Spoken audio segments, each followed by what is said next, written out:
बिस्मिल्लाहिर्रहमानिर्रहीम। अस्सलाम वालेकुम व्यूअर्स, मैं जमशेद अली मिर्ज़ा और आप देख रहे हैं हमारा फेसबुक और यूट्यूब चैनल AR बिल्डर्स। ये मेरे हाथ में मुआहदानामा है। इसकी एक वीडियो मैं आपके साथ पहले भी शेयर कर चुका हूँ और इसका बाकी हिस्सा जो है वो मैं इस वीडियो में आपके साथ शेयर करूँगा, ठीक है। उससे पहले आपसे एक मैं बात करना चाहता हूँ, वो ये है कि मैं 16-17 साल से ये हमारा काम है। तो वीडियो बनाने का मकसद सिर्फ यही है कि हमारा जो तजर्बा है या जिस रिज़ल्ट पे या जिस स्टेज पे हम पहुँचे हैं, ये हम जो नए आने वाले लोग हैं या जो नया घर बनाना चाह रहे हैं उन तक पहुँचाएँ, उनके साथ शेयर करें। वैसे हमारा अल्हम्दुलिल्लाह सेटअप ऐसा है कि AR बिल्डर्स के एक वक्त पे 8-10 प्रोजेक्ट्स रनिंग होते हैं, ठीक है, चल रहे होते हैं, और 2-3 प्रोजेक्ट्स जो हैं वो एडवांस बुकिंग पे होते हैं, ठीक है। कोई मकसद नहीं है कि ये मैं कोई काम के लिए, काम लेने के लिए या अपना काम बढ़ाने के लिए कर रहा हूँ, ठीक। सिर्फ ये है कि हमारा तजुर्बा किसी के काम आए, कोई इससे फ़ायदा उठाए, ठीक है। इसके लिए ज़रूरी है कि आप इनको, इस वीडियोज़ को लाइक और शेयर कर दिया करें, कंजूसी से काम ना लिया करें, ये मेहरबानी है, रिक्वेस्ट है आप लोगों से, ठीक है। तो ये मैं अभी शुरू करता हूँ जहाँ से हमने छोड़ा था। हमारा फ्रंट की टाइल पे बात हो रही थी। फ्रंट की टाइल, फेस टाइल, बिजली सेंट्री का काम या स्लोप छतों पे जो आपकी वो खपरैल लगती है, ठीक है। और आखिरी छत पे जो भी काम फर्श वगैरह डालना होता है, कुछ भी होता है, वो बिल्डर्स के कवर्ड एरिया से बाहर होता है, ठीक है। ये ठेका में शामिल नहीं होता है, इसके अलग रेट होते हैं, वो इस रेट में शामिल नहीं होते। मालिक मौका पर और वक्त पर मटेरियल फराहम करने का पाबंद होगा। मालिक के ज़िम्मे है कि मटेरियल की ज़िम्मेदारी सही तरीके से निभाए। सही टाइम पे मटेरियल पहुंचना चाहिए और प्लाट पे पहुंचना चाहिए। प्लाट के आगे पीछे, दाएं, लेफ़्ट, राइट, पास उसके पहुंचना चाहिए। ये नहीं हो कि बाहर रोड पे पड़ा है और उधर से उठा लाएं, ऐसे नहीं होगा। मटेरियल आपको प्लाट पे देना होगा जैसे भी हो। तो आगे काम का दुरानिया लिखा हुआ है। काम शुरू कब होगा, काम ख़त्म कब होगा, उसकी डेट्स लिखी जाएंगी और टोटल महीने का जो प्रोजेक्ट है वो लिखे जाएंगे, ठीक है। फिर आगे लिखा है अगर बिल्डर्स की तरफ से काम लेट होता है, ठीक है, अगर बिल्डर्स काम लेट करते हैं, एक खाली जगह लिखी हुई है, इसमें आप लिख सकते हैं 15 माह, 12 माह, 18 माह लिमिट है। इससे ज़्यादा अगर लेट करते हैं तो पर डे, पर वीक या पर मंथ ये जुर्माना चार्ज होगा, ठीक है। अगर मालिक की तरफ से काम लेट होता है, बंद होता है, ठीक है, मटेरियल नहीं पहुंचता या मालिक का कोई मसला है, बाहर चले गए हैं, काम नहीं करा सकते, या कोई भी वजह बन गई है, काम बंद करना है, तो 3 महीने का टाइम होता है मालिक के पास, जो हमारा एग्रीमेंट है, ठीक है। 3 महीने में मालिक ने दोबारा काम को ज़रूर 3 महीने के अंदर अंदर स्टार्ट करवाना है। चाहे वो 3 महीने एक ही साथ काम बंद कर लें या 3 महीने वक्फे के साथ काम बंद कर लें, ठीक है।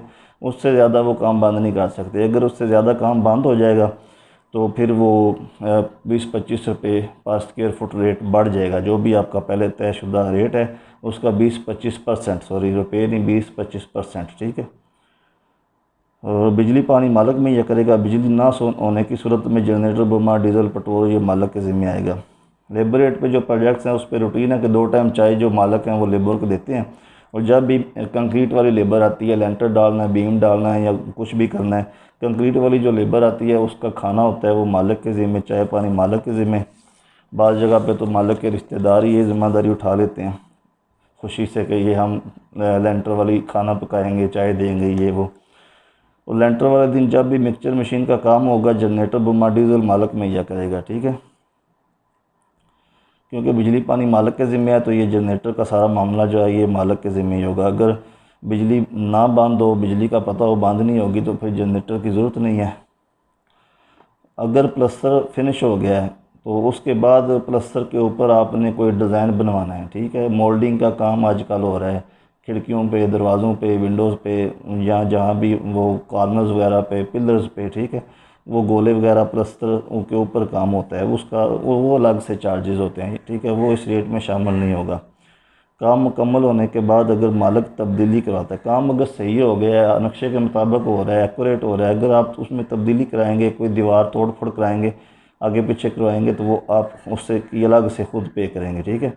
काम की चेकिंग आपने साथ साथ करनी है, चाहे 1 हफ़्ते में 1 चक्कर हो, चाहे 1 महीने में, चाहे 10 दिन में, चाहे 3 दिन में, या आपका कोई बंदा हो या आप हों, काम की चेकिंग साथ साथ रखें।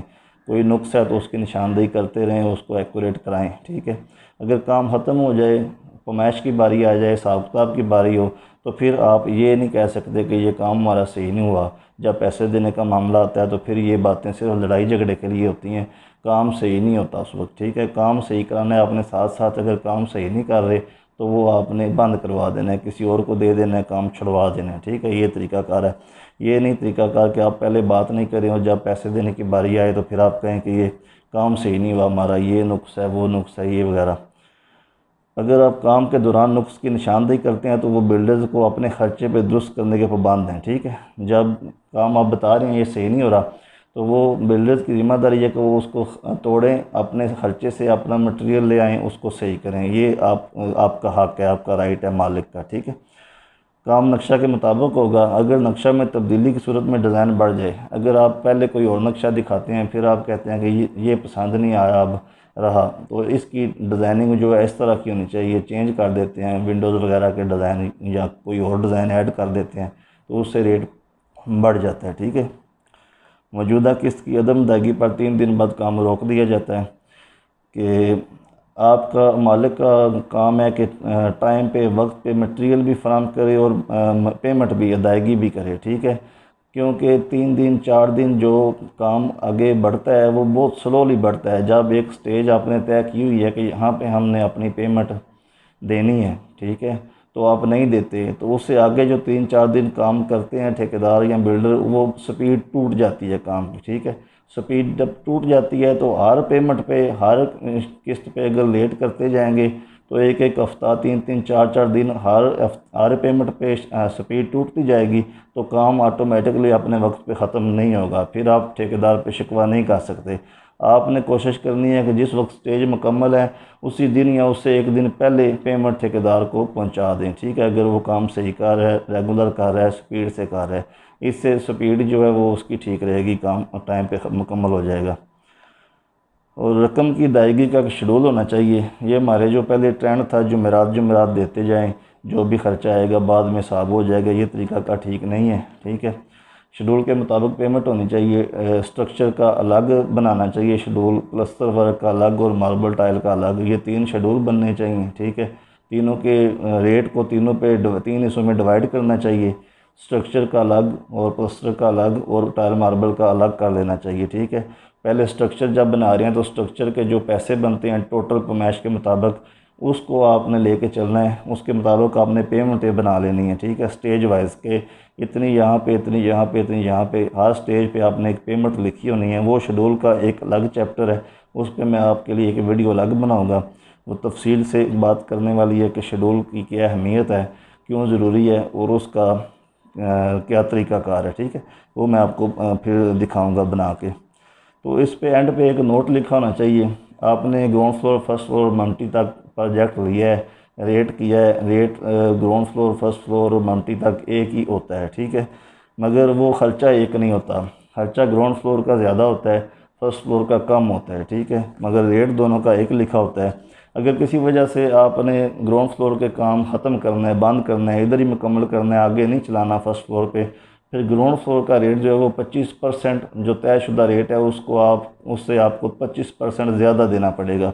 उसकी वजह है कि जो आप बुनियाद बनाते हैं वो एक मंजिल के लिए नहीं बनाते, उस पर जो खर्चा होता है बिल्डर्स का या मालिक का वो होता है 3 मंजिल तक भी आप जाएँ, 4 मंजिल तक भी जाएँ तो वो बुनियाद काबिल बर्दाश्त हो। ठीक है, इसलिए उस पर ख़र्चा हुआ होता है। तो वो खर्चा इसीलिए हुआ होता है कि इस पर 2 छत डलने या 3 छत डलने हैं, उसकी ठेकेदार को पमाइश मिलनी है तो वो उसमें कवर हो जाता है। ठीक है, अगर एक छत डाल के आप रोक देते हैं काम, पमाइश एक छत की देते हैं तो फिर रेट का 25% हिस्सा बढ़ा के आपको देना पड़ेगा, क्योंकि वो खर्चा उसका बुनियाद पे हुआ है। ठीक है, दुआ में याद रखिएगा। जज़ाकल्लाह, बहुत शुक्रिया।